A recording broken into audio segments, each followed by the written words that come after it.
We have not had the pleasure of meeting, so good morning, Dr. Scordi-Bello. Good morning. With regard to cause of death as opposed to manner of death, is it correct that a forensic pathologist is tasked with determining that cause of death that includes contributing factors, injuries, and circumstances regarding the medico-legal death investigation? Is that a fair statement? Yes. And I'm using the term medico-legal. Is that a term that you're familiar with? Yes. And is it correct that medico-legal means, particularly for medical examiners, that there's a medical aspect to the investigation that you perform, and there's also a legal aspect or a law enforcement aspect to it? Is that correct? Correct. And that's a little different than what physicians usually do, right? Because isn't it the ordinary course that it's mostly just medical, but medical examiners by statute and law need to have both of those prongs taken into consideration? Do I have that right? Yes. So, in other words, the forensic pathologist, which you've indicated you are, is tasked with determining the cause of death, which answers the question as to why, in more layman's terms, why did the individual's body stop functioning at a particular time, correct? Yes. So more broadly, the cause of death is generally defined as the disease or the injury that resulted in the death of a person. Correct. So let's now, if we could please, move to the manner of death. And I'd like to summarize, I know you covered it on direct, but I want to put it in a slightly different context, and hopefully I'll get it right. So medical examiners, as you've stated, are also tasked with, if they can, determining the manner of death or the circumstances under which the death occurred, correct? Correct. So manner can and does involve the circumstances under which the death occurred. Yes. And that causes one to go a little, the medical examiner to go beyond just medical analysis. You take into consideration other factors which we'll get to. Is that correct? Yes. So you talked about, and I'm just going to go through them quickly, but if you could just check me on this, the 5 main categories of manner of death. So you've talked about natural causes, correct? Yes. You talked about accident. Correct. You talked about suicide. You talked about homicide. And then the last category, undetermined. Do I have that correct? Yes, you do. So what I'd like to do is to focus on the undetermined category. And my understanding is, Doctor, that that's where you landed, that's where you concluded with regard to manner of death of Mr. O'Keefe, correct? Correct. So undetermined is a term that is used and that you use, and does that mean that when the information pointing to one manner is not more compelling than other reasonable possibilities, or the death investigation lacks sufficient information to opine on a manner of death, at the time of death the certificate is signed? Is that generally correct? Yes.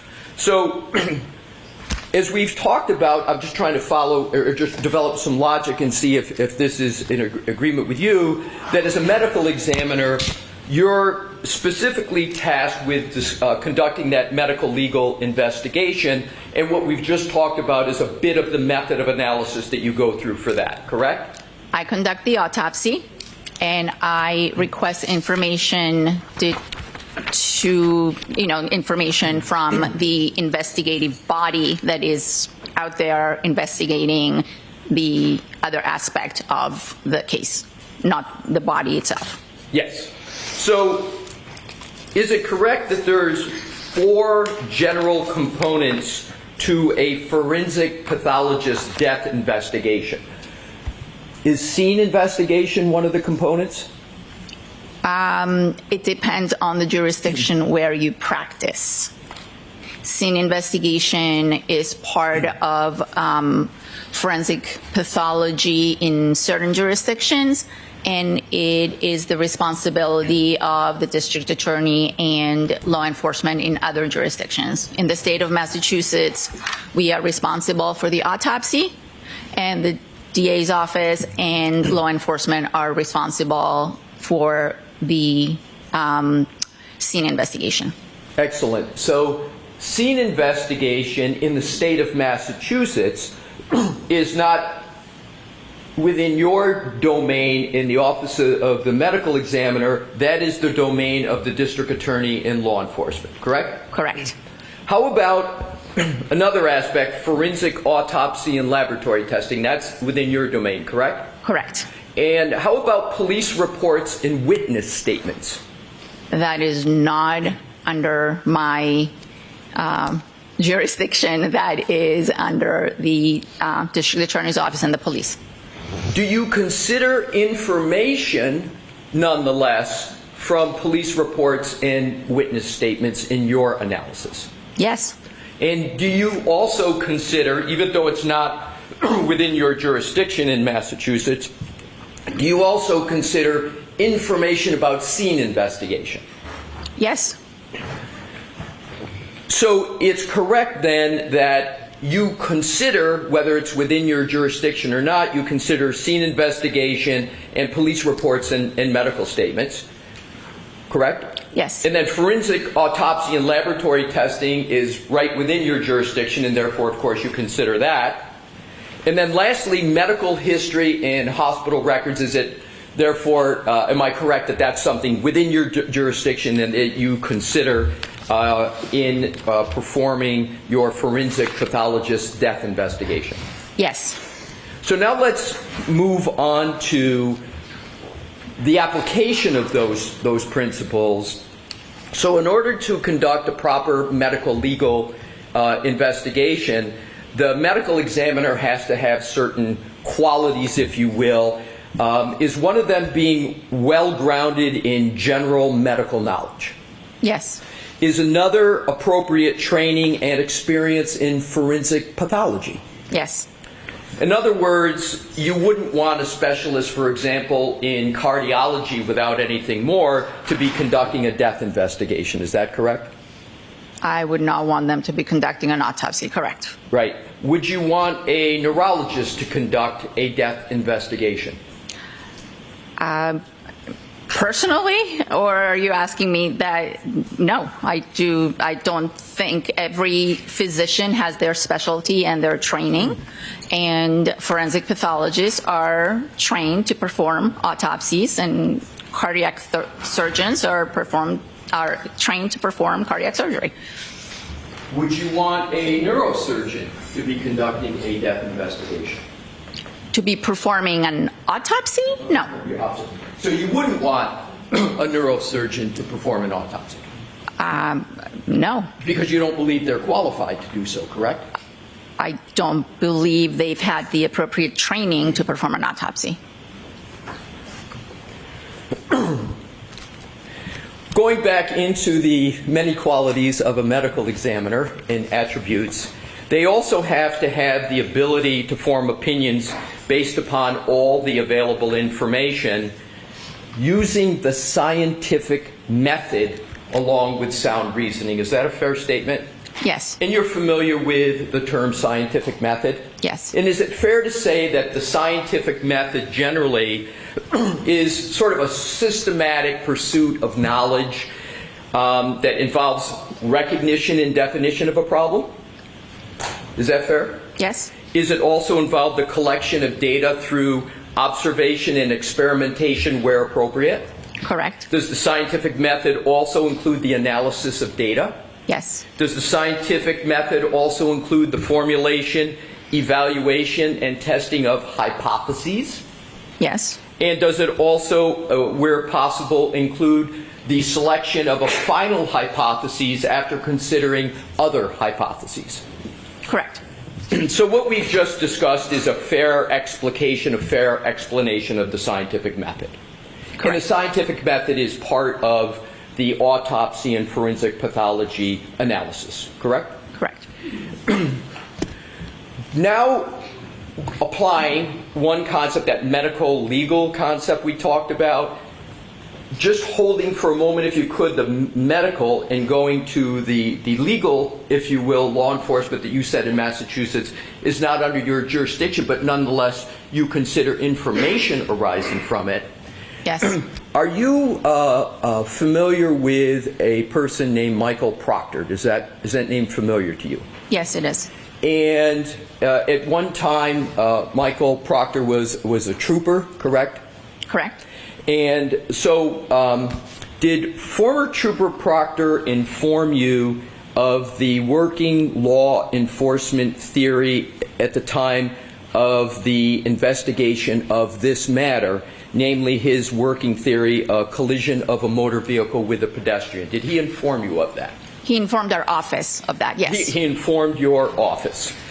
And is it fair to say that he informed your office or provided that information to your office in or about February of 2022? That information, part of that information was provided to our office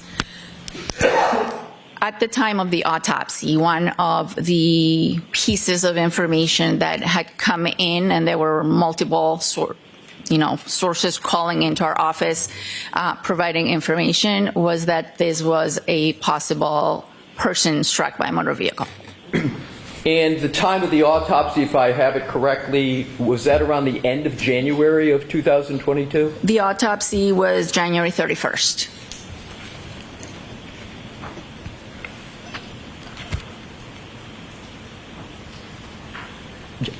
Your Honor, if I could, with your permission, please publish a photograph which Your Honor has and the parties have stipulated, or that's in evidence. And this is the one. May I approach, Your Honor? Yes. May I show that to the witness? Okay. All right, so we will mark this as the next exhibit. There's no objections to Brendan? No objections. Okay, so we'll mark it first and then you can display it. Thank you, Your Honor. Exhibit 163. Thank you. May I, Your Honor? Yes. Thank you.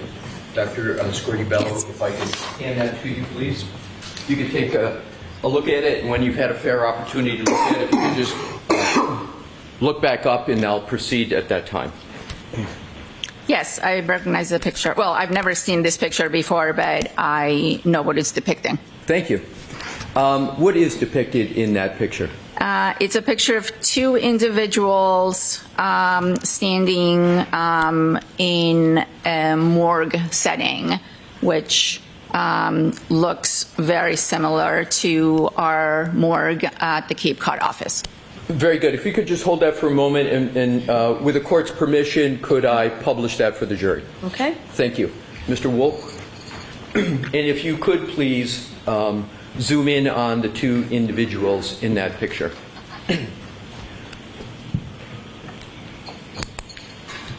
Dr. Scordi-Bello, do you recognize any of the individuals in that picture?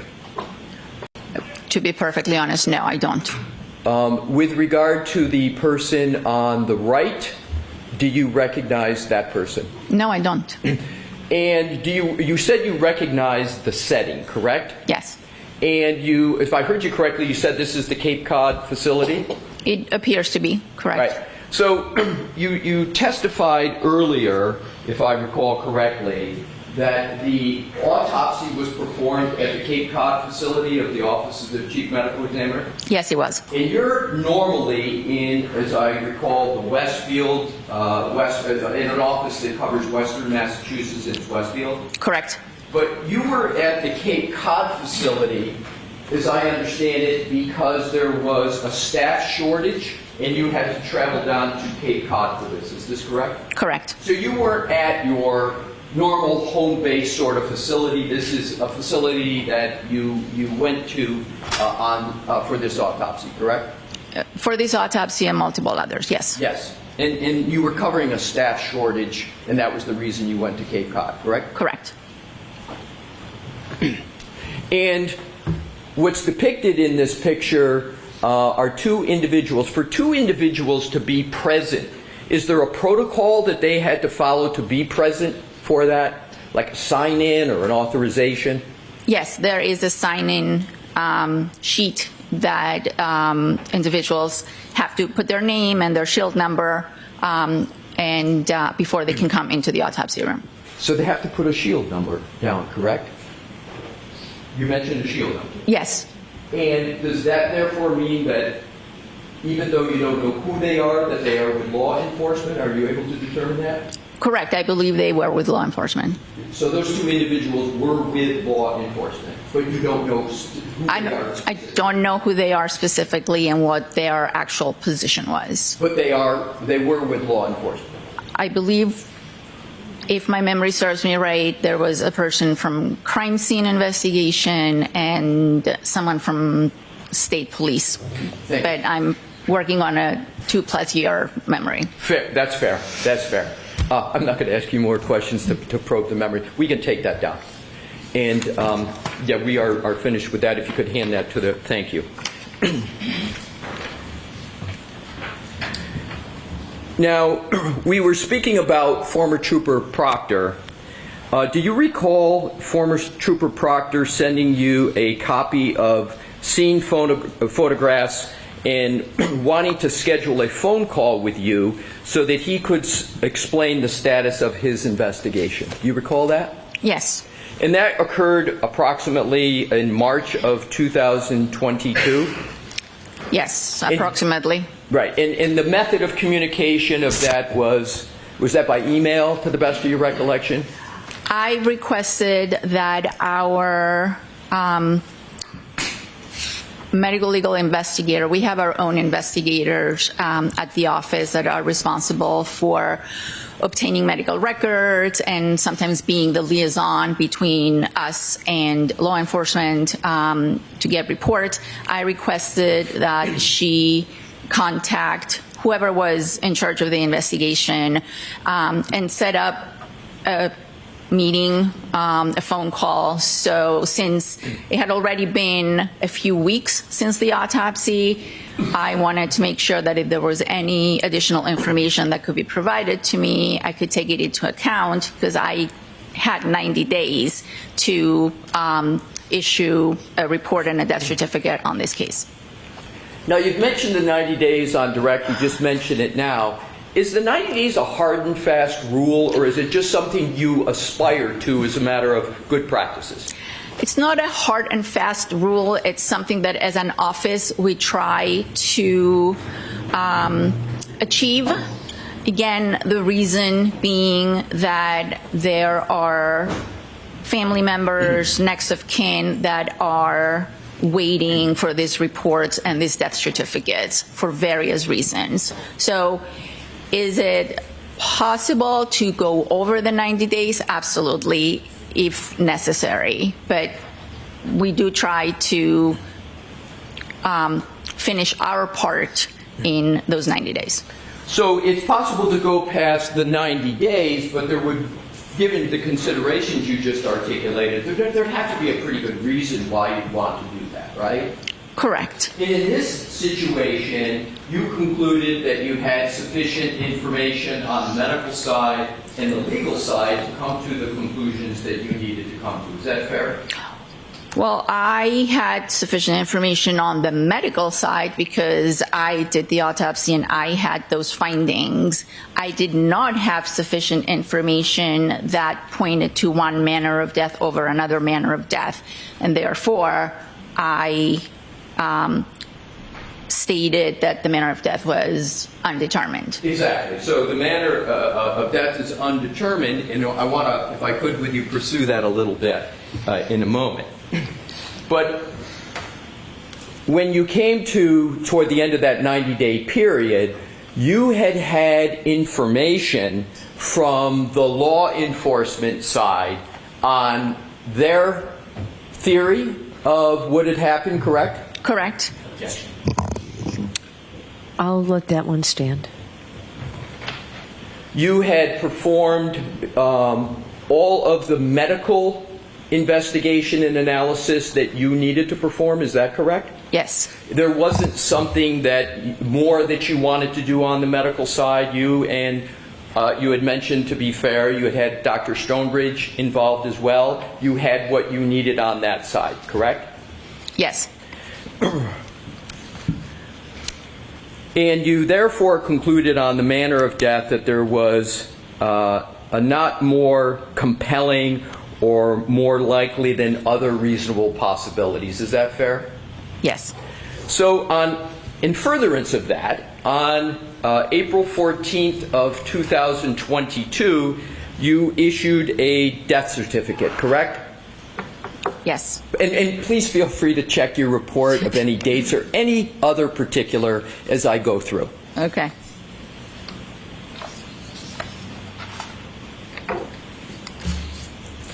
I issued my final report on April 14th, correct, and I would assume that the death certificate was on or around that same day. Thank you. Now, to back up a little bit with regard to the autopsy, as you stated, it was conducted, I just want to do a little bit of a timeline, on January 31st of 2022, correct? Yes. And we discussed that the body of Mr. O'Keefe was presented to the Cape Cod location, correct? Yes.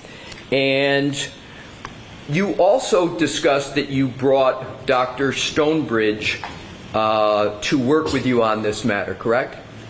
She didn't physically come to the office. The way Dr. Stonebridge was involved is at the time of autopsy when the brain was removed. Having seen that there were injuries, I saved the brain in a special solution, and then the brain was transported to our facility in Boston. That's where Dr. Stonebridge examines the specimens. And after examining the brain, she issued a report. Who asked Dr. Stonebridge to become involved in the matter? I did. And Dr. Stonebridge is triple board certified, correct? Correct. She's a forensic pathologist, correct? Yes. That means she's achieved board certification in forensic pathology like you? Do you know that? I do. I'll allow that. Yes, she is board certified in forensic pathology. And she is board certified in general pathology, correct? Yes. And she's board certified in neuropathology, correct? Correct. Can you briefly describe to the jury what neuropathology is? Neuropathology is a subset or specific additional training in forensic pathology where the person spends a considerable amount of time, usually 1 to 2 years, examining brains and learning all about the diseases of the brain as well as trauma to the brain. Now, you asked her to be involved, as you indicated earlier, correct? Yes. And you determined that she should be involved because there was a brain injury, correct? There was trauma to the brain, correct? Trauma to the brain. Is it a fair characterization that Dr. Stonebridge is sort of the brains of the brain area of autopsy? Is that fair? I'm going to sustain the objection. Let's move on. Look, so with regard to Dr. Stonebridge, would you agree that she's really uniquely qualified in some ways? Or how would you describe her qualifications, Dr. Stonebridge? Sustained. With regard to Dr. Stonebridge, what did she do? I'm going to see you at sidebar on this, please.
May I, Your Honor? Yes. Thank you.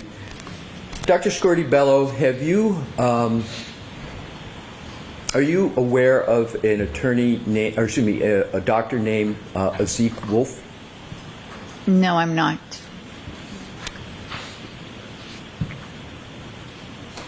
Now I'd like to move on to another category. Based on the information that was presented to you as part of your examination and analysis, is it correct that you presume that because Mr. O'Keefe's body was found in the snow and his body temperature was 80 degrees, that he died from hypothermia as one of the causes? I reached that conclusion after performing the autopsy and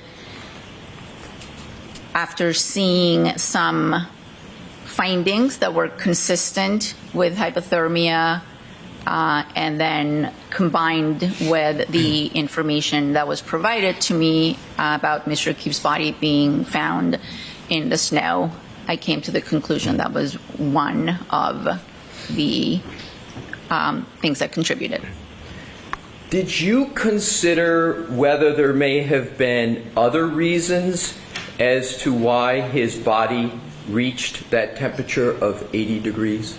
Sort of applying the scientific method and seeing if there were other reasons? Other than being out in the snow? No, I do not. Do you know whether there are other alternative reasons how his body could reach the temperature of 80 degrees? People can become hypothermic for other reasons, such as sepsis. But in this particular case, I didn't have any reason to believe that that was part of the circumstances. You're familiar with the medical phrase differential diagnosis, correct? Yes. And a differential diagnosis is a term that's used by doctors to pursue other potential causes of a medical injury. Is that a fair general statement? Yes. So, for example, if somebody is having difficulty breathing, a doctor may say, I think it's the heart is their primary hypothesis, but they may want to differentially diagnose this and look at the lungs. Is that an example of a differential diagnosis, that let's look at the lungs to see if that may be the problem? Is that a good, fair example? In the example you're giving, yes. So applying that concept, and do you believe the concept of, well, applying that concept to this situation, did you perform a differential diagnosis as to the cause of the death and question whether there was hypothermia as any cause of the death of the decedent? Did you make that analysis? I looked at the anatomic findings that I had at the time of autopsy, the information that was provided to me based on the circumstances and where the body was found, and I came to the conclusion that there were hypothermic changes in Mr. O'Keefe's body. So you just used the phrase hypothermic changes. Did I hear that correctly? Yes. Can there be hypothermic changes without a cause of death being hypothermia? Yes, of course. So you can have signs in the body of hypothermia, but you can also conclude that a cause of death is not from hypothermia, correct? If the person is deceased and I am examining the body and there are multiple things that I believe contribute to the death, then I tend to include all of them. meaning that if this was a drug intoxication and the body also showed signs of hypothermia, I would include both of them on the death certificate, because there is no scientific way of teasing out whether it was just one or the other or both. In this particular case, I had two processes that were going on. One was the head trauma, and the other one were these hypothermic changes. I put all that together, and again, included or took into account the investigative information of where the body was found, what the temperature was when the body was found, whether the person was still alive or not, and I came to the conclusion that the cause of death was blunt impact injuries of head, and I included the hypothermia because I saw during the autopsy that there were changes consistent with hypothermia. So I want to break that down a little bit, if I could, with you. So you testified on direct, and I think you alluded to it here, that the primary cause of death, use that phraseology on direct, was blunt force injury. Is that correct? Blunt impact injuries to the head, yes. Blunt impact injuries to the head, and that's the primary cause, right? Correct. And then there's, and I'm not clear on what you referred to on direct as a secondary cause of death of hypothermia, but you've used a little different phrase in some of your answers, and I want to make sure I got it right. Hypothermic considerations. Can you repeat what it was? I said hypothermic changes. Hypothermic changes, and we agree that you can have hypothermic changes without a conclusion of hypothermia, correct? No, hypothermic changes are what I'm referring to are actual things that I can see in the organs that are consistent with hypothermia. They're anatomic findings. They're things I can see with my eyes. So you can, I'm sorry, did you finish? And those changes suggest and are consistent with someone being hypothermic. As you sit here now, with regard to, you used the phraseology consistent with hypothermia, signs of hypothermia, that's what I want to pursue just a little bit with regard to further information. We got started on this by asking whether you used the concept of differential diagnosis and hypotheses to determine the cause and manner of death. And you said in one of your answers that you relied upon law enforcement information, correct? Is that Yes. part of it? It was, you brought that up. You're the one who said you relied upon that, correct? Yes. And you've brought that up on your direct testimony and earlier in the cross. Is that correct, that you relied upon the investigation of law enforcement? So, Sustained. so now what I'd like to do is to ask you whether, using the concepts of differential diagnosis, scientific method, did you consider whether Mr. O'Keefe could have died somewhere other than where the body was found and been moved and placed in the snow? Did you consider that? Objection. Sustained. May we approach, Your Honor? Move along with this. We can approach in a bit. Thank you. What, if any, alternative diagnoses did you apply to Mr. O'Keefe? I don't understand your question.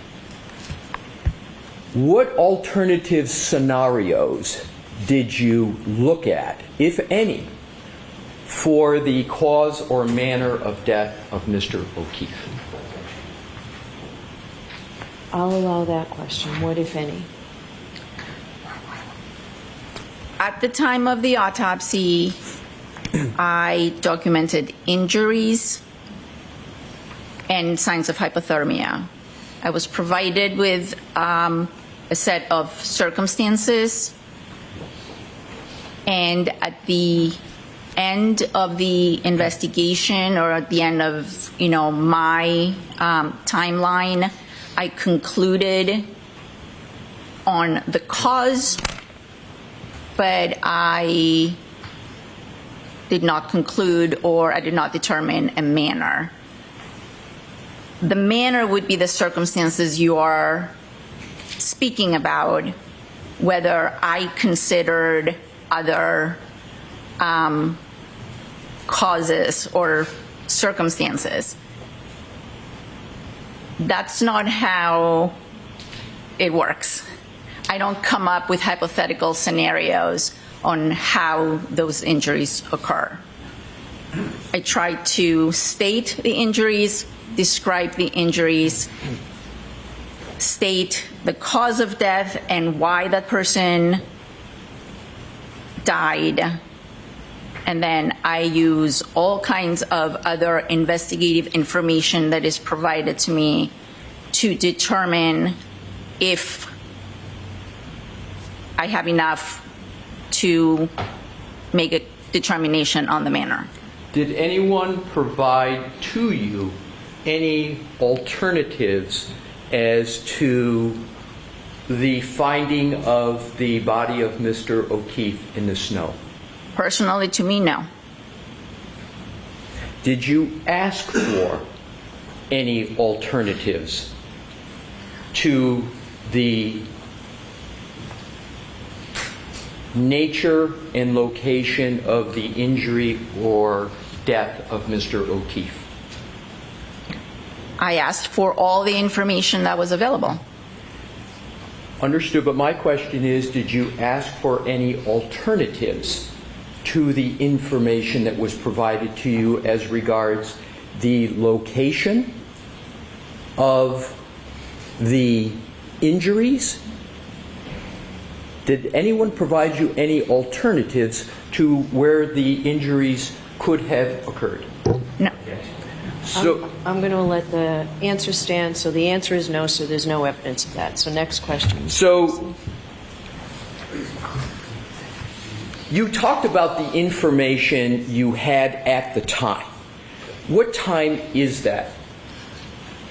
The information at the time was a preliminary police report and verbal communications regarding the circumstances of how Mr. O'Keefe's body was found. And when I asked about the time, I'm not calendar time. Was this January, February, March, April of 2022? The preliminary police report was on the day of the autopsy, and then information, I don't remember exactly how long, but in the weeks following, information was, coming in.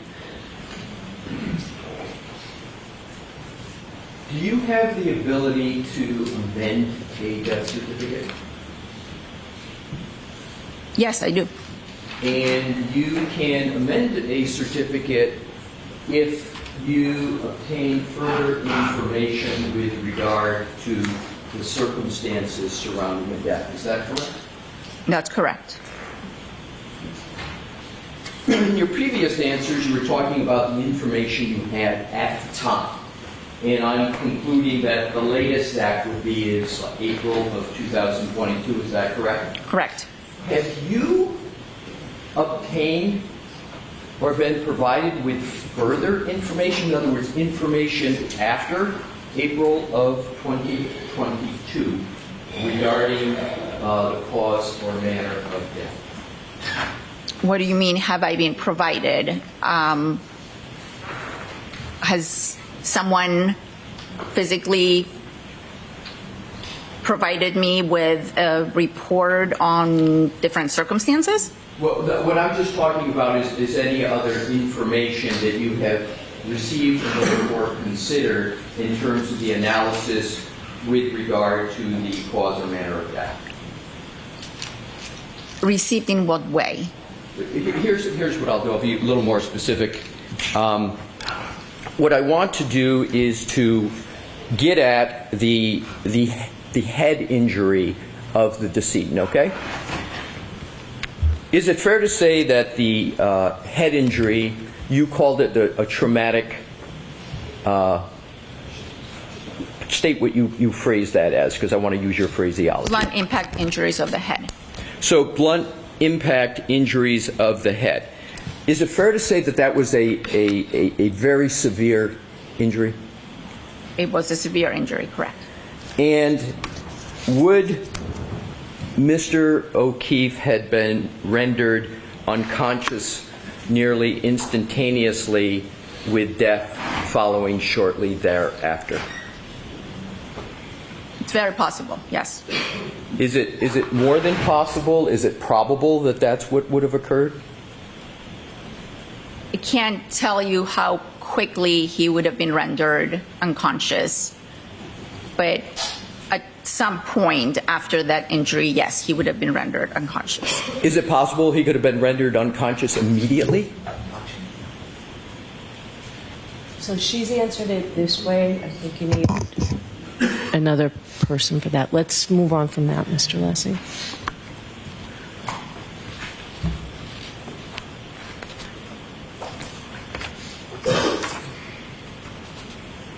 You made your own determination of the cause of death, correct?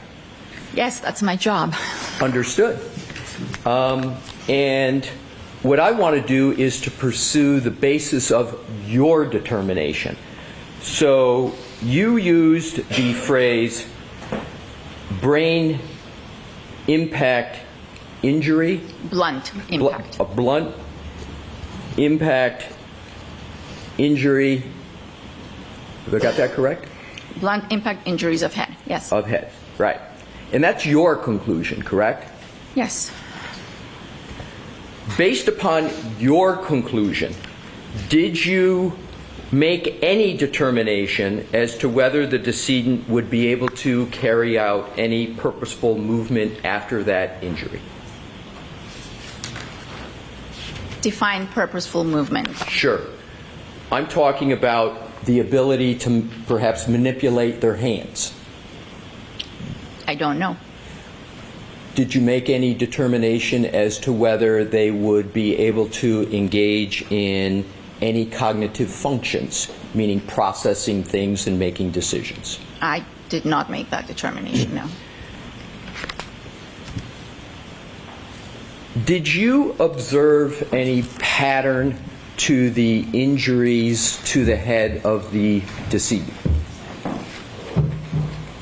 A pattern? I observed that there were injuries to the back of the head as well as other internal injuries to the base of the skull, as well as the brain. Your Honor, if we could please publish, I'm just going to check to make sure they're in.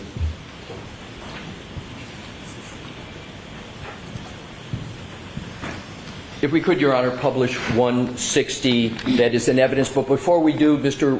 Wolf, I would like to approach Your Honor and let you know in case there's anything further that needs to be done. Thank you. You can show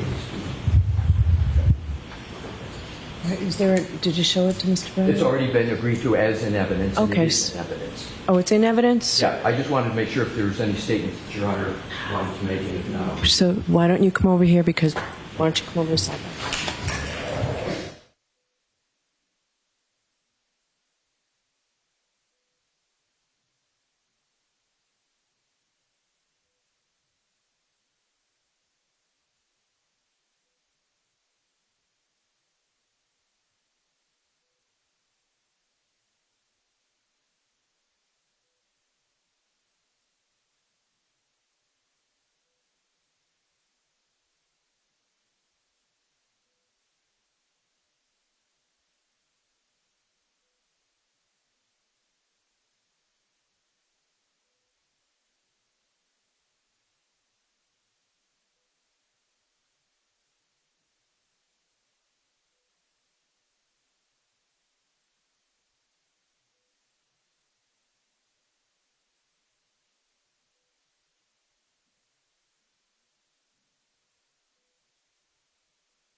May I, Your Honor? Yes. Thank you.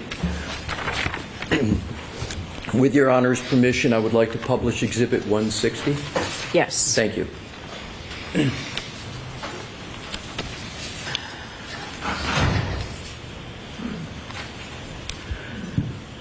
Dr. Scordi-Bello, if you could please draw your attention to what is depicted on both screens. Pick whatever screen is most convenient for you. And what I want to do is to go over what is depicted there, and I'd like to start with just some basics. What is that white rectangle that is on the photograph? This? Yes. That's a ruler. And what's the purpose of the ruler? To show a scale. When I measure the injury, I use the ruler to document that. And if you could please draw your further attention to what I will refer to, and you use your own term, but just to start it, the horizontal line that is appears to be a laceration. You know what I'm referring to? This, yes, this is a laceration. Right, so it's fair to say that that's a laceration. Correct. And just so we get all that's depicted on this, you referred to earlier up above that, the red area. Is that an abrasion? Yes. And do you also denote to the left almost like a J-type item going vertically up? Yes, and going up. Do you see that? Yeah, that I did not note that specifically. I just noted the whole injury as part of the abrasion. That's my point. So you didn't make a separate note of what appears to be a J, and it might be easier to see it in the screen over there. It's your conclusion, but is it easier to see there? Yeah, I can see it. Yeah, and so you didn't make a separate note as to what that was in your report, correct? No, I did not.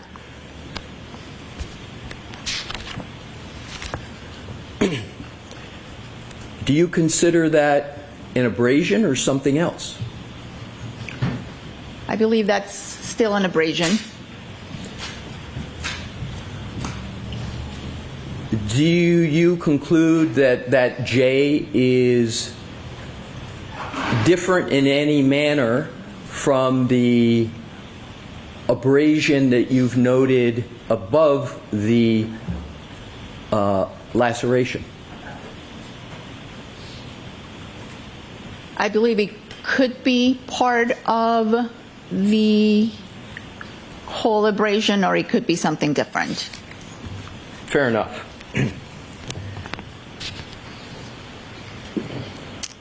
Would a fall backwards on a flat frozen ground produce a circular and not a linear abrasion as depicted here on the back of an injured person's head? Can you repeat the question? Sure. Assume a fall backwards on a flat frozen ground. Would such a fall and impact present that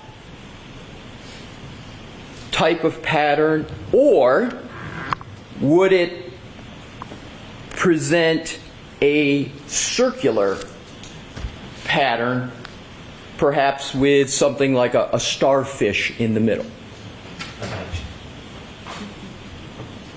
I'll allow that. Can you answer that? I can say that a fall backwards could very well produce that injury. My question is more specific, and that is a fall backwards where the person impacts the back of their head on flat frozen ground. Would you expect that type of a laceration from that type of a fall? Not just a general fall backwards, but specifically a fall backwards where the back of the head hits flat frozen ground. Would you expect that?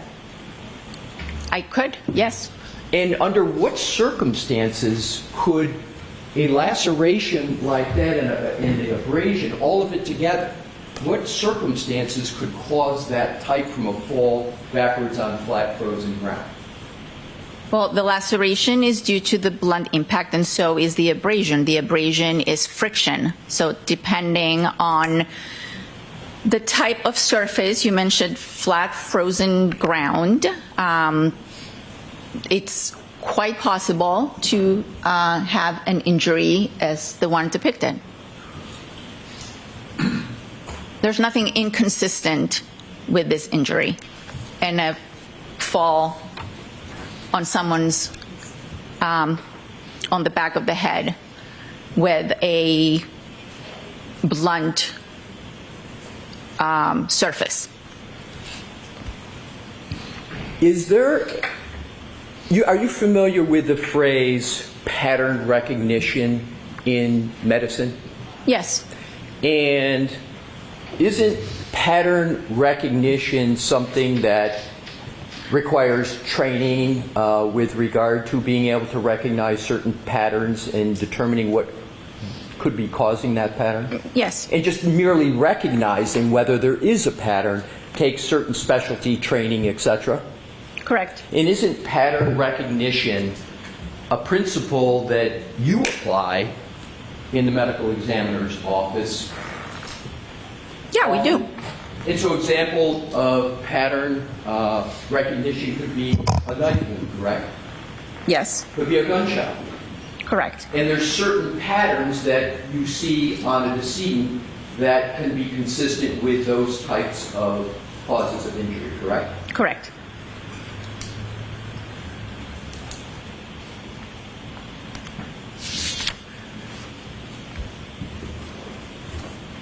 Assuming a fall backwards onto frozen ground and there being on a lawn with grass, would you expect to see any grass at all in the injury site?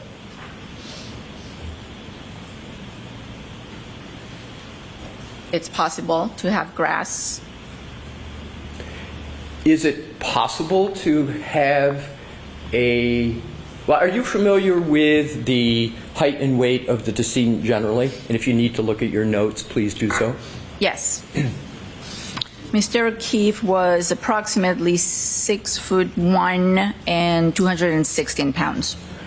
So, assuming a fall backwards and an impact to head on, a ground with grass, a person who's 6'1", there is going to be significant acceleration forces that occur as they're going backwards. Is that correct?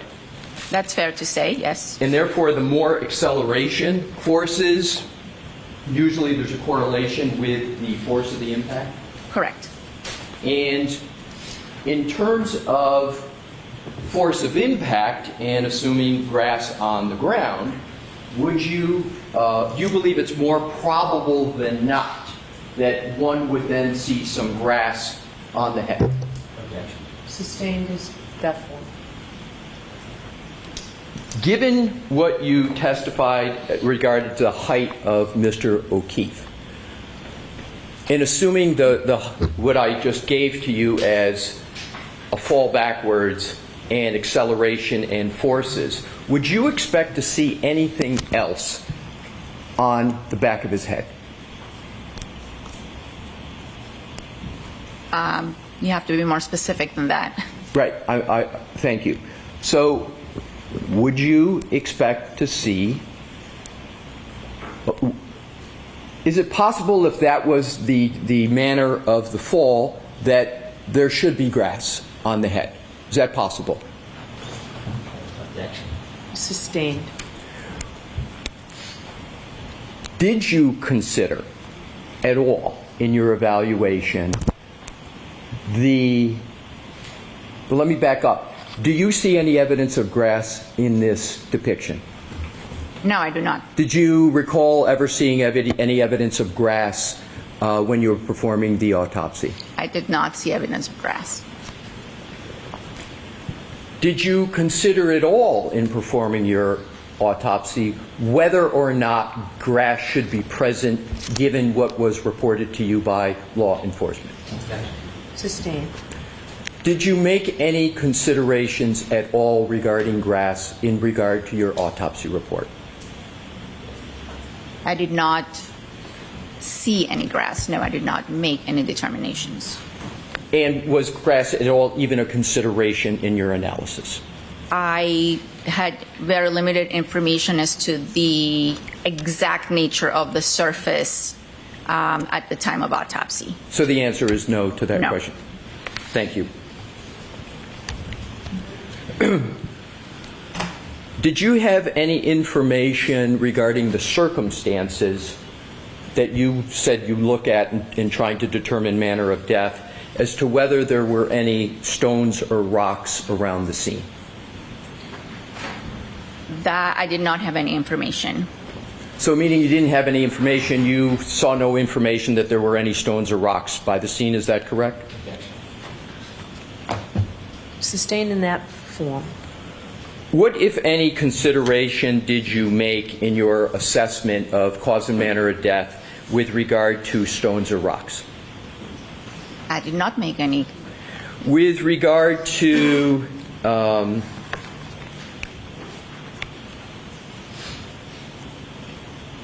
any other potential causes other than ground, did you consider any other possibilities that could cause the type of injuries that are depicted on the screen?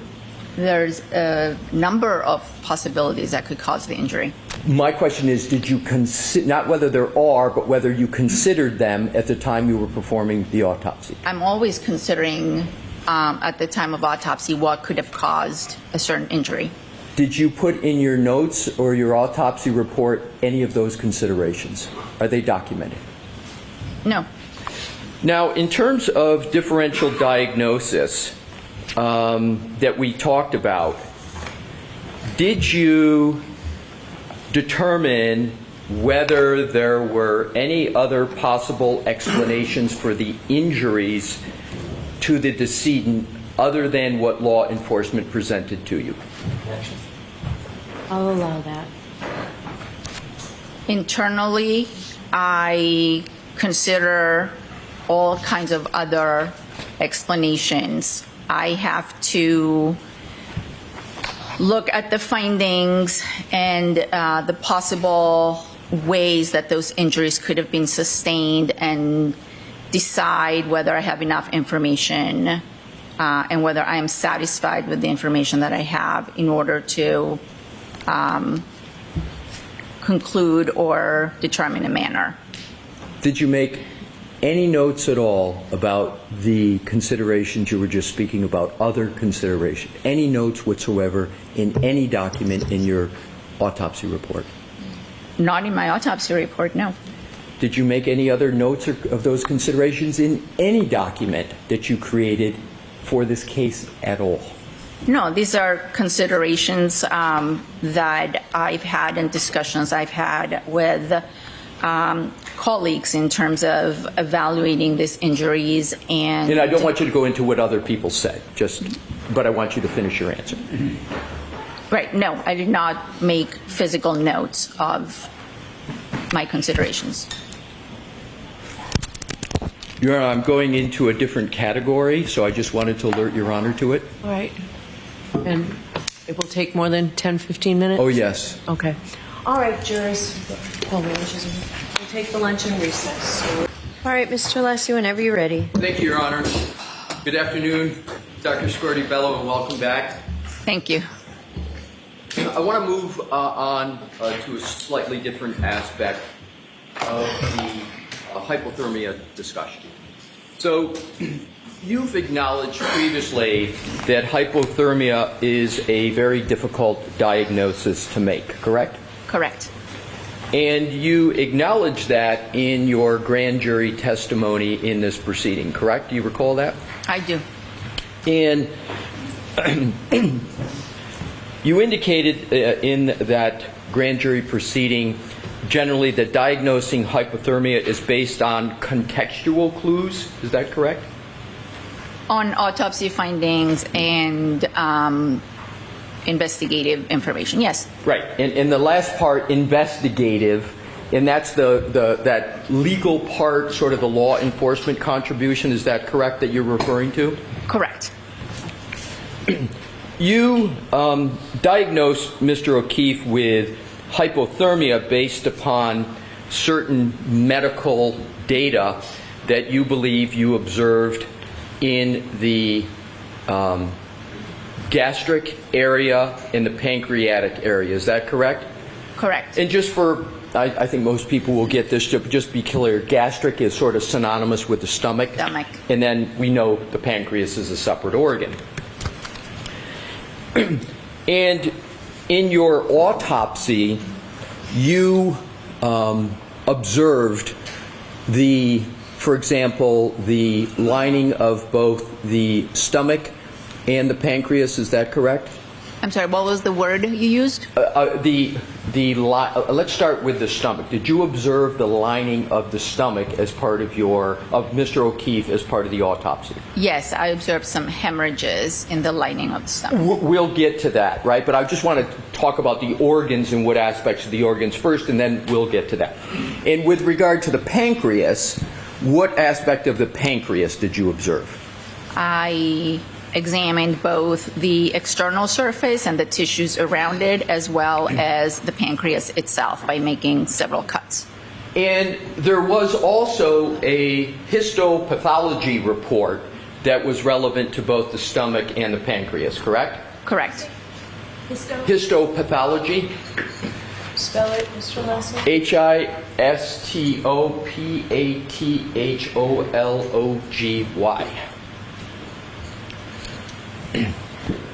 So that histopath information informed your hypothermia analysis, is that correct? The histopathology was done to further confirm my finding or my determination of hypothermia. So, do I have it correct, and let's start with the pancreas, that you noted the pancreas was congested and diffusely hemorrhagic? Do I have that correct? And you feel free to look at your report, please. I will.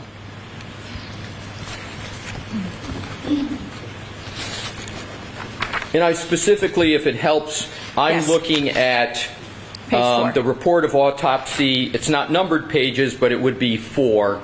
And you see liver, gallbladder, and pancreas is 1, and then you go down a couple more and you see digestive system. That's what I'm focusing on. Okay. And the next page is the histopathology. Yes. All right, are we sort of oriented in the same location? Yes. All right, so let's start with the pancreas. So if you look at the histopathology page, it says endocrine and exocrine pancreatic tissue with vascular congestion and patchy parenchymal, that's parenchymal, hemorrhage, autolytic changes. Did I read that correctly? Yes. And I want to go at these one at a time, so now I'm going to jump back to the previous page where you discussed the heading liver, gallbladder, and pancreas. Do you see that? Yes. And you see the last sentence says the pancreas is congested and diffusely hemorrhagic. You see that? Yes. So now what I'd like to do, and is that what you're rooting in, if you will, the analysis of hypothermia? The determination of hypothermia was made, yes, based on these findings and the circumstances I was provided. Yes. Right, and thank you. I'm going to get to the circumstances, but it's sort of the medical legal construct that we were talking about. I want to just start first with the medical, if that's okay with you. Yes. So then let's now move to the organ of the stomach, a synonym gastric in terms of your report. So let's go to, please, back to the histopathology section. And under that, under pancreas is stomach. And there's a a bulleted one sentence that says gastric tissue with vascular congestion and focal mucosal hemorrhage. Did I read that correctly? Yes. And then let's go back, as we did with the pancreas, for the stomach, go back to the previous page in your report under the heading digestive system. And the second sentence states the gastric mucosa shows focal areas of linear hemorrhages. Did I read that correctly? Yes. So we've got hemorrhage discussion with the pancreas. We've got hemorrhage discussion with the stomach and the gastric area. Your diagnosis of hypothermia was not based just on gastric and pancreatic hemorrhaging alone, though, was it? No. And you did fairly refer to other circumstances just moments ago in your answer, correct? Correct. And we're going to get to that. So that means that your diagnosis of hypothermia was also informed by the information we discussed earlier that was provided to you by former Trooper Proctor in his investigation. Is that correct? Correct. And one aspect of that information is that he was found, Mr. O'Keefe was found in the snow, correct? Yes. So let's go to the death notification report. Am I generally correct that you were, I'm sorry, Rephrase it. I will. Thank you, Your Honor. Do you recall the death notification report in this matter? I do recall, the very initial first information that comes in. That's the death notification given to our intake staff. Do you recall the contents of that death notification report? Would you like me to summarize? I don't recall I don't have it in front of me, but I can tell you what the gist of it was. Would it be helpful to you if I showed you a document that Sure. might refresh your recollection on what that, a document that may refresh She your said recollection? sure. I Thanks. think you heard her. I did. Thank you, Your Honor. May I approve?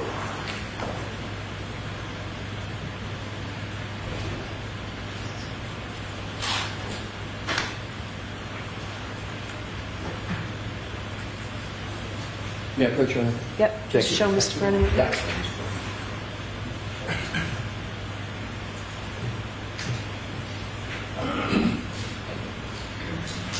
May I approach, Your Honor? Yes.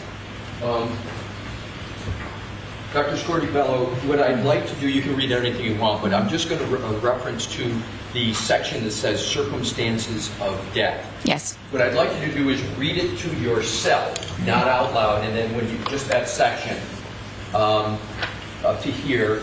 And once you're done, if you could kindly look up and let me know. Okay.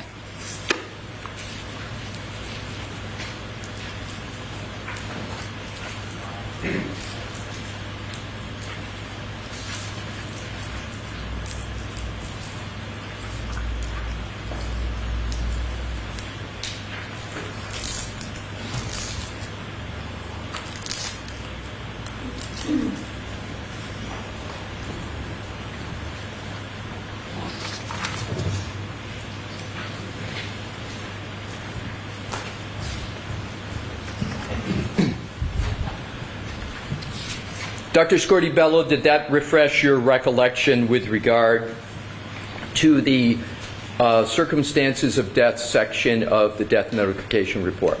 Yes. And you could please state now what your refreshed recollection is on that topic. Yes. The initial intake death notification was made by a physician at the hospital, and it stated that we were dealing with a adult male that was found in a snowbank.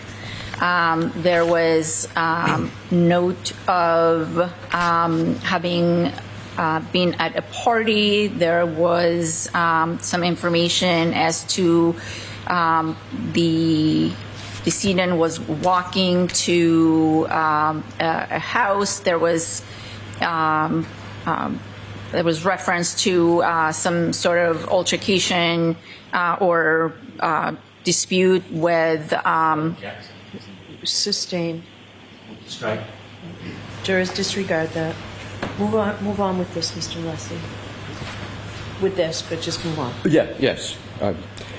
In terms of the differential diagnosis concept that we were talking about before, based upon your refreshed recollection of circumstances of death as discussed in the death notification report, based upon that, did you consider whether Mr. O'Keefe could have been injured and died somewhere other than the front lawn of 34 Fairview? Objection.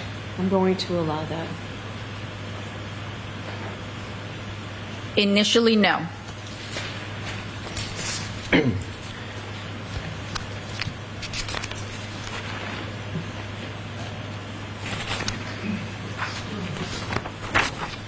Let's go to significance, if any, of hemorrhaging of the two organs we were talking about, the pancreas and the stomach. Is it correct that the hemorrhaging of a pancreas can be caused by many different things? Yes, it is. And to be clear, you found evidence of hemorrhaging of the pancreas of Mr. O'Keefe in the autopsy, correct? Correct.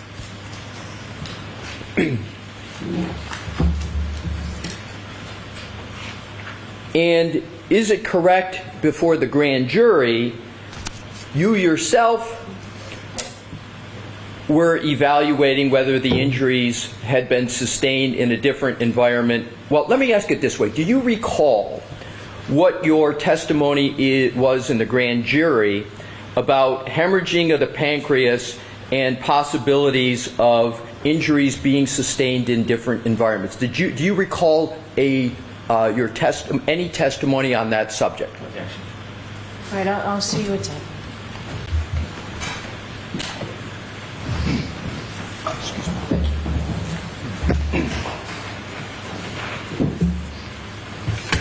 May I, Your Honor? Yes. Thank you. At the grand jury, did you testify as follows? If the injuries had been sustained in a different environment where the temperature wasn't that low, then there might have been an alternative explanation for those gastric and pancreatic hemorrhages. Do you recall that? Yes. Hemorrhaging of the pancreas can also be caused by blunt force trauma, correct? Correct. Hemorrhaging of the pancreas can be caused by CPR, correct? Cardiopulmonary resuscitation? It's possible. Do you know what a Lucas machine is? Yes. And a Lucas machine is an automated CPR machine, correct? Correct. And it's a rather large device, correct? It gets strapped down to the chest of someone.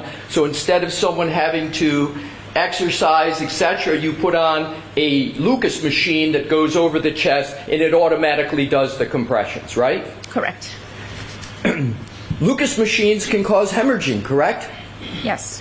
And in fact, wasn't a Lucas machine applied to Mr. O'Keefe? I believe so. And wasn't the Lucas machine applied from when the first responders came to the scene and he was in the ambulance continually and through when he was in the hospital? I believe so, yeah. So, when a Lucas machine is used in resuscitation efforts, you'd actually expect to see some hemorrhaging, wouldn't you? Where? In the stomach? In the pancreas? Would you expect to see it there? Not in the mucosa of the stomach and not as extensive in the pancreas. Let's talk about and pick the pancreas first. So you would agree that from the use of a Lucas machine, you would expect some degree of hemorrhaging in the pancreas, correct? Not always. But it's certainly possible that a Lucas machine causes hemorrhaging of the pancreas, correct? It's possible. And now let's move to, and there was evidence of hemorrhaging in the pancreas of Mr. O'Keefe, correct? Correct. Now let's move to the stomach. Isn't it possible that a Lucas machine could cause hemorrhaging in the stomach? Personally, I have not seen it in that context. But do you rule that out? I can't rule it out. I can only tell you my experience. So your personal experience is you don't believe you've seen that, but you can't rule out that a Lucas machine causes hemorrhaging to the stomach. Is that correct? I don't believe a Lucas machine causes hemorrhage to the mucosa of the stomach. Right. I'm not yet at the mucosa of the stomach, which is a subset of the stomach, right? You're talking about the gastric rugae. Talking about the inner lining of the inner stomach. lining, and another name for the inner lining of the stomach is the gastric rugae, R-U-G-A-E, correct? Yes. So I'm just talking about the stomach in general, not a subset of the stomach. Is it possible that a Lucas machine could cause hemorrhaging in the stomach? Not in the stomach, around the stomach, in the soft tissues of the torso. Okay.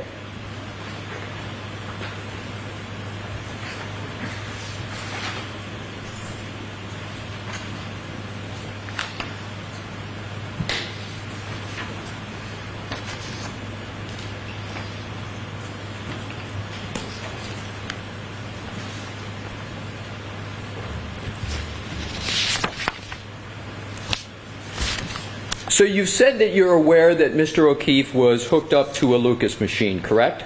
Yes. And are you aware of the length of time that Mr. O'Keefe was hooked up to a Lucas machine? No, I am not. Do you know how many compressions per minute a Lucas machine causes? I would have to say close to 60. Would 100 compressions per minute be a reasonable amount of compressions for a Lucas machine to cause? Sure. So assume 37 minutes of a person hooked up to a Lucas machine, and assume 100 compressions per minute. That would result in 3,700 compressions from a Lucas machine, correct? Correct.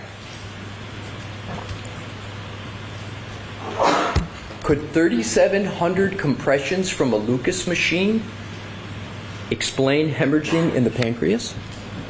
You could. And that explanation could be why there's hemorrhaging in the pancreas as opposed to hypothermia causing hemorrhaging in the pancreas, correct? Possible. Did you consider that at all in your autopsy report, the effect of the Lucas machine? Is it written anywhere in your autopsy report? I do consider changes due to cardiopulmonary resuscitation. The rib fractures that were observed were attributed to CPR. Usually we will see some amount of hemorrhage in the soft tissues, but in this context, with the gastric findings, the pancreatic findings, and the information that he was found in the snow with a body temperature of 80 degrees, my opinion was that those hemorrhages, along with the gastric hemorrhages and his body temperature, were consistent with hypothermia. My question was, does your report state anywhere the words Lucas machine? No. And you agree that a Lucas machine could cause hemorrhaging to the pancreas, It can cause hemorrhage in a lot of tissues, but including the pancreas. including the pancreas.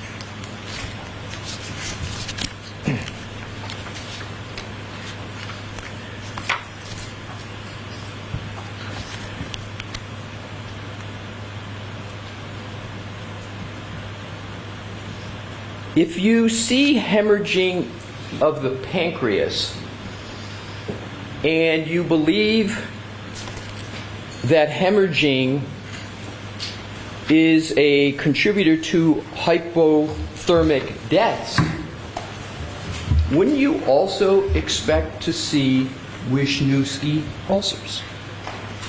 I did note gastric hemorrhages. So the court reporter needs to have a spelling of that. Doctor, can you give us a spelling of that? Would you like to give it? If you'd like me to, I prepared Go to ahead. give it. Thank you. Wisnewski. So, can you just tell the jurors what Wisniewski spots or Wisniewski ulcers are? Wisniewski spots are small hemorrhages, small areas of bleeding in the mucosa of the stomach that are thought to be associated with hypothermia, amongst other things. They're believed to be either a reaction to stress due to the hypothermia or some form of what we call reperfusion injury.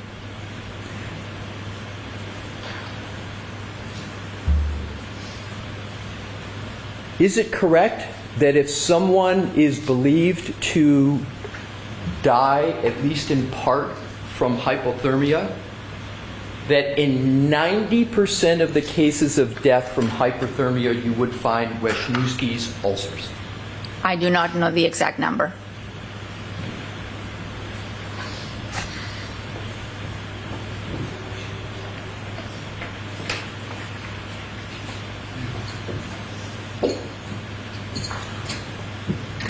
Is it that you're not recalling what the percentage is for the percent of cases for death of hypothermia that you would expect to find Wisniewski's ulcers?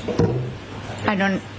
Do you recall? Hold on. I'm sorry. Move on. The objection sustained. So Okay. you're asking if, yes, go Okay. ahead. Thank you.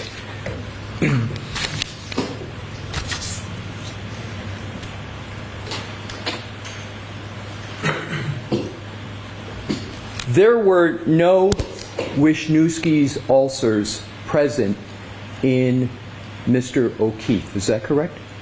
I believe there were. Can you point anywhere in your autopsy report where the word Wisniewski appears? I did not call them Wisniewski spots. I called them gastric hemorrhages. Right, so you didn't use the term Wisniewski and you didn't use the term ulcer, correct? In your report at all? No, I used gastric hemorrhages under the title of hypothermia. Do you believe that all hemorrhages in the pancreas are Wisniewski ulcers? You mean the stomach? I want to start with the pancreas. Wisniewski ulcers are, the term is used to describe the gastric hemorrhages.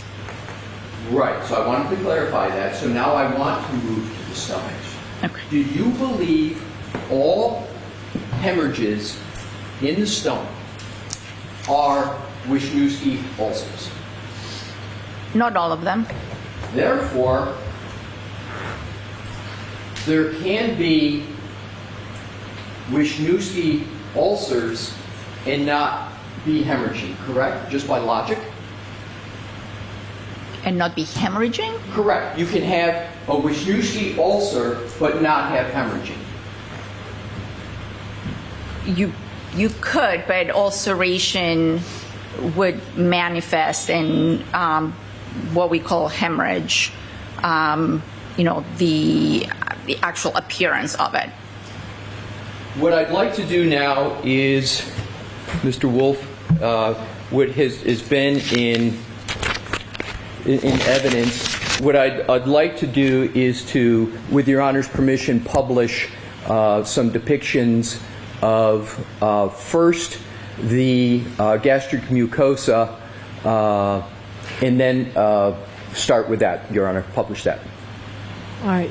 So this is the one that we have not introduced into evidence openly, but at sidebar, right?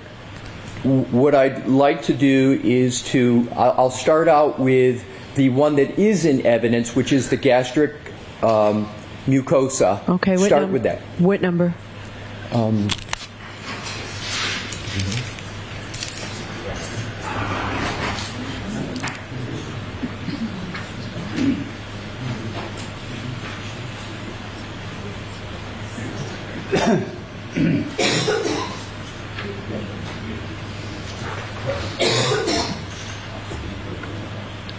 Your Honor, just to...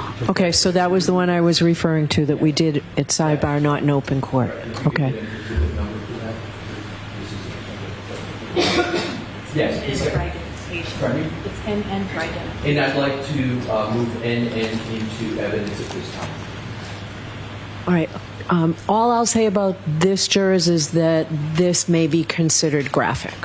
You satisfied with that, Mr. Alessi? I'm satisfied with that, Your Honor. Okay, Mr. Brennan, you satisfied with that? Yes, Your Honor. Okay. 164. May I, Your Honor? Yes. Dr. Scordi-Bello, I'm handing you Exhibit 164 in evidence, and I'm going to also, with the court's permission, have it published on the screen. So whatever one is best for you to look at the screen, please feel free to look at either one.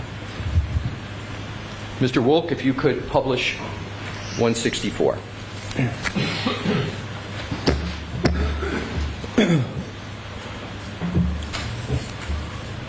Dr. Scordi-Bello, do you recognize 164 as the, well, you describe what 164 is.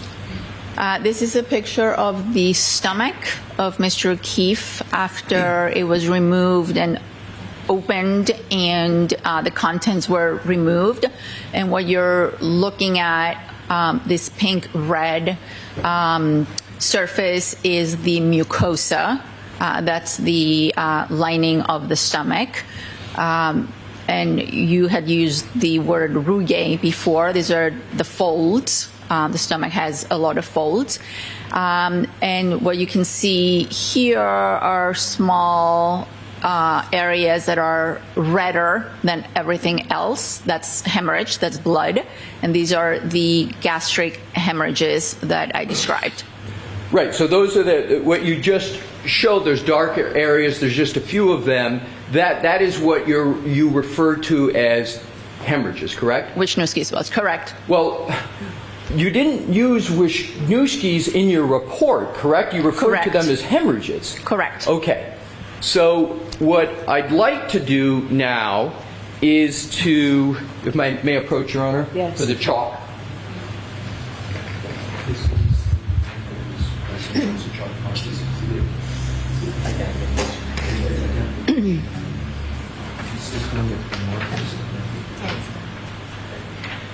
Exhibit MM. With your Honor's permission, may I show Dr. Scordi-Bello the chalk that's marked for identification as MM? Yes, and let's see what she answers before we use it for more questions, okay? Yes. May I hand it to you? Yes. Dr. Scordi-Bello, could you please take what's identified as Exhibit M and see if you can identify what that depicts? Yes, this is a picture of a stomach. Again, the mucosa with hemorrhage. Just hold for the, sorry, not your fault.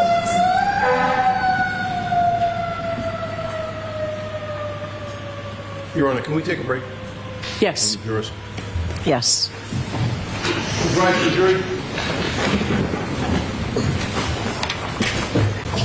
All right, Mr. Alessi, you can continue where you left off. Thank you, Your Honor. May I reapproach the witness? Yes.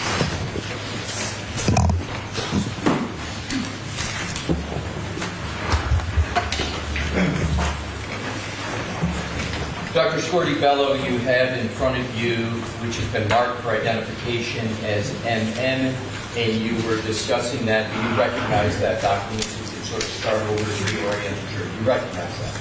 I recognize what it is, yes. And what is it? It is a picture of a stomach, of the mucosa of a stomach with multiple hemorrhages. And does that exhibit fairly and accurately depict a stomach with what you have referred to as multiple ulcers? Yes. Your Honor, I offer that into evidence. I object to everybody as a child. You know what, if I can use it as a chalk Yes, you publication. can. Yeah, that's what I'll do, Your Honor. Thank you, Mr. President. So you can have it displayed. Thank you.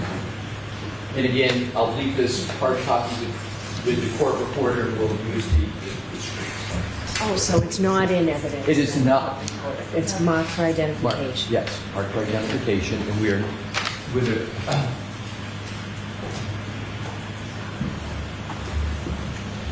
Mr. Wolf?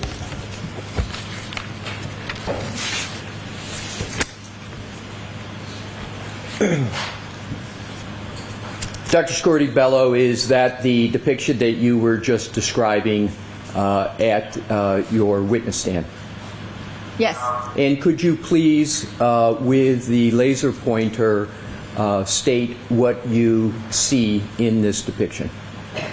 So this is a stomach.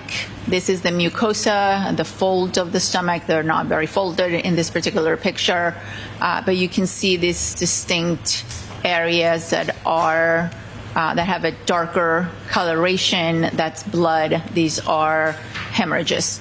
And to be clear, this is not the stomach of Mr. O'Keefe. This is a medical reference depiction to sort of generic or some other depiction other than Mr. O'Keefe's stomach, correct? Correct. If we could, with Your Honor's permission, Mr. Wolk, put side by side this chalk with what is in evidence as the actual gastric mucosa of Mr. O'Keefe. All right. The objection sustained. Could we, with Your Honor's permission, publish simply Mr. O'Keefe's Yes. gastric mucosa? Yes.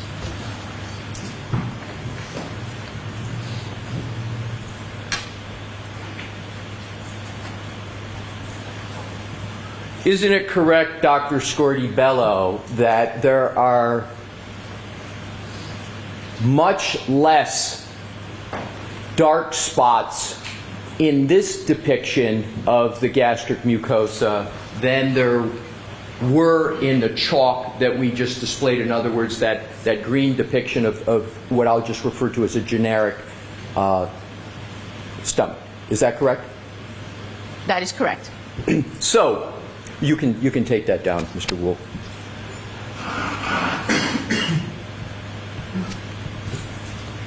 Isn't it correct that for hypothermia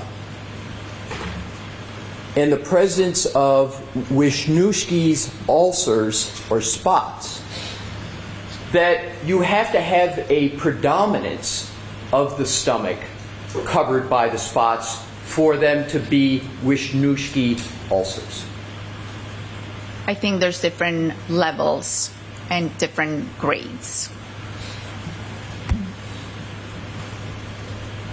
In hypothermia, particularly death from hypothermia, wouldn't you expect to see a predominance of those ulcers, meaning they take up most of the stomach lining? Isn't that what you would expect to see? Not always. I have seen that. I have also seen cases with much fewer spots, as you refer to them. But isn't the majority of the cases that you have seen where someone has actually died from hypothermia that the ulcers predominate, take up greater than 50% of the stomach? Yes. And what percentage of the, and I'm trying to avoid putting it up again, So what percentage of the gastric mucosa of Mr. O'Keefe would you estimate is taken up by the ulcers that you have identified? I would say somewhere between 10, 15%. Just 10 and 15%. Thank you. Now, if we could look to the issue of continuing with hypothermia. Let's go to frostbite. Do you note any evidence of frostbite on the deceased, Mr. O'Keefe? No, I did not. Do you know what the weather conditions were in Canton, New York on the early mornings? I'm sorry, I keep saying Canton, New York. My apologies. Do you know the weather conditions in Canton, Massachusetts, starting at midnight on January 29, 2022, going through 6 a.m. on January 29, 2022? It was very cold. There was a blizzard coming. They called it a nor'easter, right? Correct. And when you say very cold, in addition to very cold, do you recall whether there were gusting winds? I believe so. And do you understand that when there's a very cold temperature in Fahrenheit and you add gusting winds, that is called, when you apply the two together, that's called wind chill, right? Correct. And with wind chill, doesn't the phenomenon of wind chill mean that the wind combined with the temperature brings the actual temperature down, and in addition to bringing it down, temperature in a wind chill calculation, it also has a physical effect on the body, correct? Wind chill. Doesn't wind chill also cause greater effects than if there was no wind? Correct. So in medical terms, the wind synergizes with the temperature and exacerbates the effect on a human. Correct. And with a wind chill, isn't it correct that you would have a greater chance of frostbite than if there was no wind chill effect at all? Yes. So, you saw no signs of frostbite on Mr. O'Keefe, correct? At the time of my examination and at the time of autopsy, no, I did not. Did you see frostbite at any other time with regard to Mr. O'Keefe? I only examined him at the time of autopsy. So, at the only time you examined him, which is at the time of autopsy, you had zero signs of frostbite, correct? Correct. Dr. Scordi-Bello, now that you have gone through this part of your examination here today, would you like to amend in any way your opinions as to whether hypothermia was any cause of the death of Mr. O'Keefe? No, I don't. I still believe that there were hypothermic signs. Hypothermic signs, correct? Yes.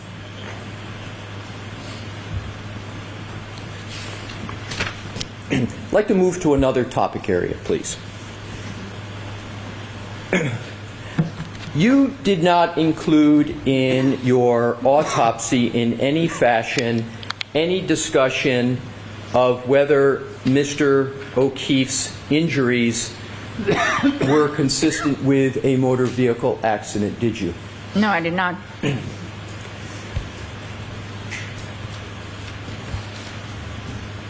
In fact, there were no injuries consistent with a motor vehicle impact on Mr. O'Keefe, correct? Objection. Sustained. Did you evaluate it all in your autopsy whether Mr. O'Keefe had any injuries consistent with a motor vehicle accident? Objection.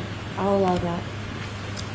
Yes, I did examine his lower extremities. That is protocol in any case of suspected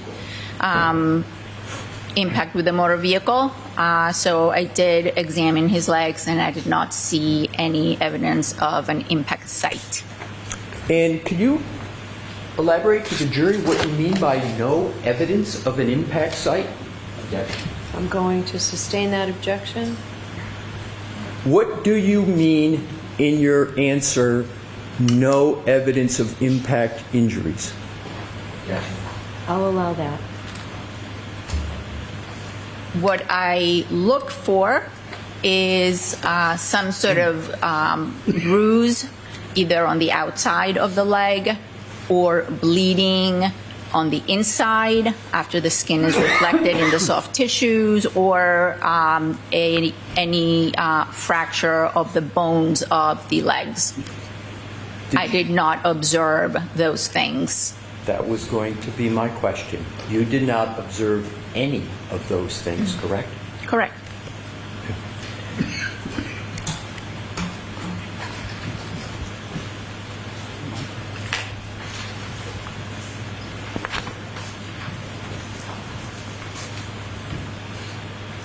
I'd like to turn to, please,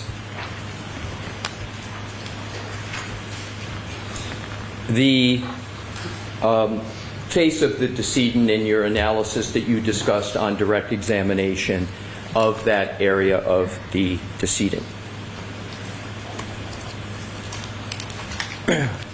You talked about ecchymosis, you recall that? Yes. In medical literature, there's a synonym for ecchymosis. It's sometimes referred to as raccoon eyes. Is that correct? Correct.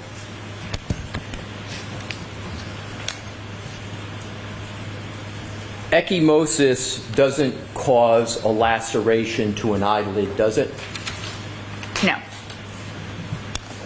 Ecchymosis does not cause a laceration to a nose, does it? There was an abrasion on the nose, but no, the answer is no. Correct. So ecchymosis doesn't cause a laceration to the nose. Correct? Correct. Did your report at all evaluate whether there was any significance of the laceration to the eyelid that you spoke about in your direct testimony? What do you mean? Other than just noting that there was a laceration to the eyelid, did your report at all evaluate the potential significance, if any, of that laceration to the eyelid? I noted it and photographed it, and it was part of the totality of the blunt impact injuries that I noted on both the face and the head. Do you believe that the laceration to the eyelid could be caused by a blunt impact injury? A laceration, by definition, is a blunt impact injury. Do you believe the eyelid laceration was caused by a blunt impact injury from falling backwards and hitting one's head? Not from falling backwards and hitting one's head, but that area at some point came in contact with a blunt object or surface. Okay, if I could follow up on that, please. So, you agree that if a person falls and hits the back of their head, that they cannot sustain an eyelid injury, is that correct? Correct. All right. And if somebody falls backward and hits their head, they can't sustain, from that impacted back of the head, a laceration to the nose, correct? Correct.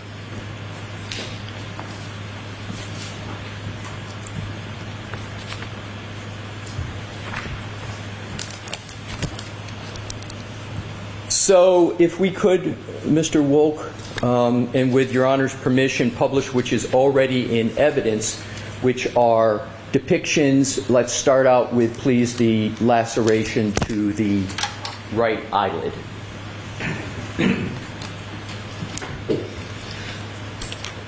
And Dr. Scordi-Bello, is this the laceration to the right eyelid that we've been talking about of Mr. O'Keefe? Yes, it is. Yes, it is. And that injury could not be caused by a fall backwards and one hitting their head, correct? No. I'm sorry, we'll just need, and then I'm going to repeat the question.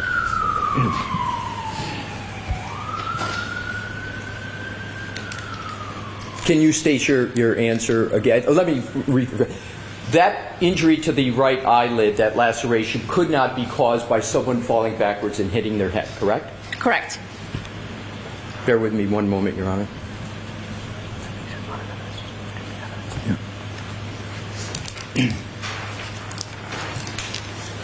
May I approach, Your Honor? Yes. Show Mr. Brennan.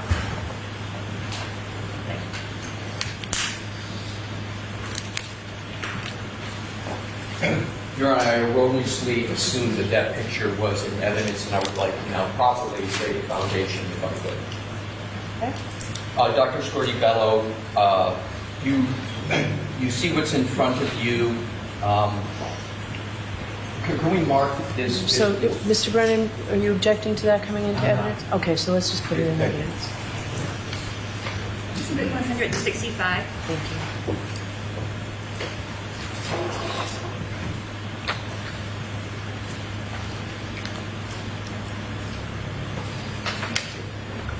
There, Your Honor. Yes. Thank you. Dr. Scordi-Bello, I place before you what is in evidence now is 165. And Your Honor, may I have Mr. Wolf publish Yes. 165? Thank you, Mr. Wolf. So, Dr. Scordi-Bello, that laceration to the right eyelid could not be caused by a fall backwards where someone hits the back of the head, correct? Correct. So that injury, you've called, what do you label that category? Traumatic, did you use that phraseology? Blunt impact. Blunt impact. So that's a blunt, in your opinion, that's a blunt impact injury, correct? Correct. So is it correct that that injury had to occur in some manner other than falling backwards and hitting one's head? Yes. And is that injury consistent or inconsistent with a punch? I'll allow it. Could be consistent. If we could, Mr. Woke, have the laceration to the nose.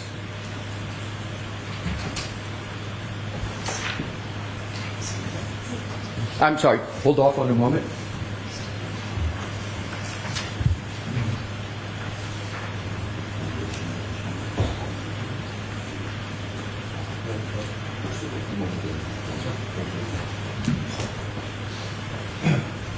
Your Honor, Mr. Brennan has agreed to stipulate that this going Okay, so like we can mark it.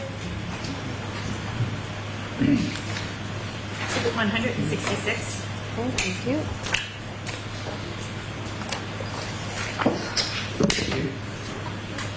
May I, Your Honor? Yes. Thank you.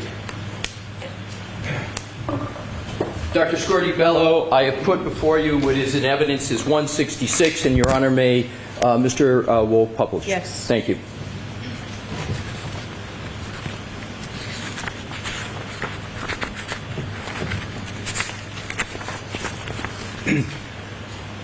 Dr. Scordi-Bello, does that exhibit fairly and accurately depict the laceration to the nose of Mr. O'Keefe? Yeah, it's an abrasion. I described it as an abrasion, as a scrape. So you would classify that as a scrape? Yes. That scrape could not be caused by someone falling backwards and hitting the back of their head, could it? Not by a single event, no. You can take that down, Mr. Wolf.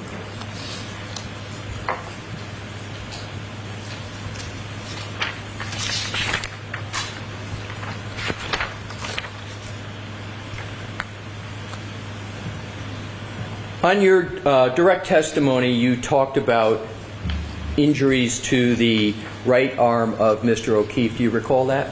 Yes, I do. And is it correct that you, in your autopsy report, did not determine the cause of those wounds to Mr. O'Keefe's right arm? That's correct. With Your Honor's permission, I would like to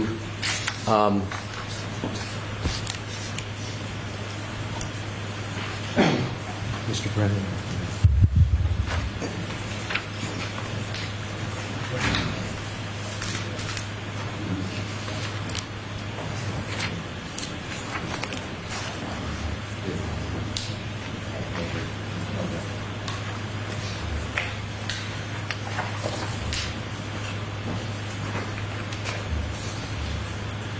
Your Honor, Mr. Brennan has agreed to stipulate into evidence these two photographs. May I please have them Yes. marked as next in evidence?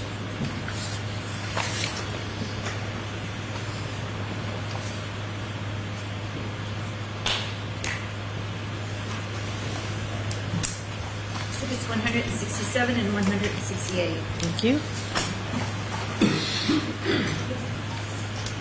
I'm going to do the same thing, if I may, Dr. Scordi-Bello. I'm going to leave these with you, but I'm also going to, with the court's permission, have them published. Okay. Use whatever one best allow you to answer the question. Your Honor, may I have Mr. Wolf publish those two? Thank you.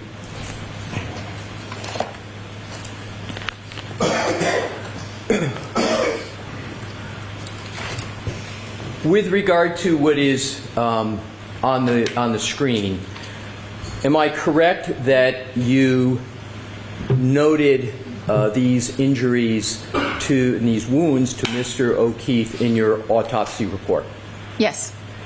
And am I correct that you noted that there was a pattern to those wounds? Correct.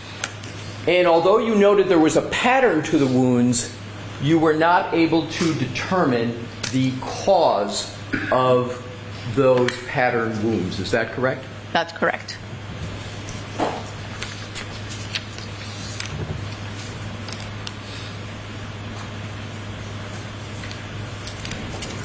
Are those injuries consistent with a dog bite? Objection. Based on our answer to the last question, ask something else.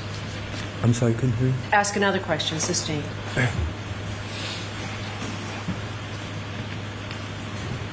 Can you identify any cause of those injuries that would be consistent with what is depicted on the screen? Objection. So, can you answer that, Doctor? I cannot.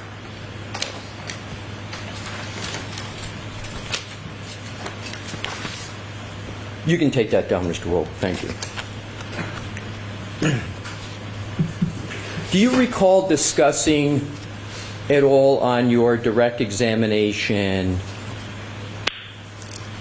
Well, let me ask it this way. Did you evaluate at all in your autopsy a gray hoodie sweatshirt of Mr. O'Keefe? No, I did not. So, were you aware that there was clothing associated with Mr. O'Keefe when he came as part of the autopsy? He did not have any clothing that came to us. The clothing was removed at the hospital and was packaged and I believe submitted as evidence. So the clothing of Mr. O'Keefe, a t-shirt or a hoodie, didn't make its way to you? No?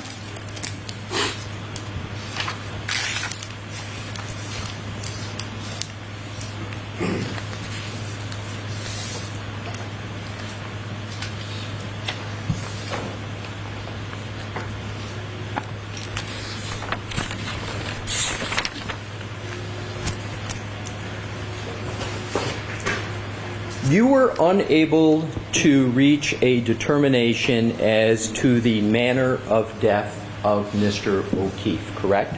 That is correct. So you had doubts about the manner of death of Mr. O'Keefe, and you consider those doubts reasonable? Object. Sustained. Sustained. You were not able to reach a determination as to the manner of death of Mr. O'Keefe, correct? Correct. And manner of death, as you've testified, includes the circumstances surrounding death in addition to the medical analysis that you performed. Object. I'm sustaining it, asked and answered.